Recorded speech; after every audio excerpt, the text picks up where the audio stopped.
Chapter 18, Lunch. V had warned me about lunch in middle school, so I guess I should have known it would be hard. I just hadn't expected it to be this hard. Basically, all the kids from all the 5th grade classes poured into the cafeteria at the same time, talking loudly and bumping into one another while they ran to different tables. One of the lunchroom teachers said something about no seat saving allowed, but I didn't know what she meant, and maybe no one else did either, because just about everybody was saving seats for their friends. I tried to sit down at one table, but the kid in the next chair said, "Oh, sorry, but somebody else is sitting here." So I moved to an empty table and just waited for everyone to finish stampeding and the lunchroom teacher to tell us what to do next. As she started telling us the cafeteria rules, I looked around to see where Jack Will was sitting, but I didn't see him on my side of the room.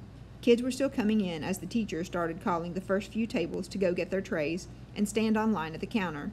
Julie, Henry, and Miles were sitting at a table toward the back of the room. Mom had packed me a cheese sandwich, graham crackers, and a juice box, so I didn't need to stand on line when my table was called.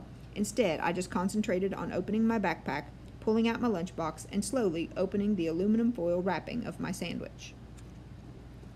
I could tell I was being stared at without even looking up. I knew that people were nudging each other, watching me out of the corner of their eyes. I thought I was used to those kinds of stares by now, but I guess I wasn't. There was one table of girls that I knew were whispering about me because they were talking behind their hands. Their eyes and whispers kept bouncing over to me. I hate the way I eat. I know how weird it looks. I had a surgery to fix my cleft palate when I was a baby, and then a second cleft surgery when I was 4, but I still have a hole in the roof of my mouth. And even though I had jaw alignment surgery a few years ago, I have to chew in the front of my mouth.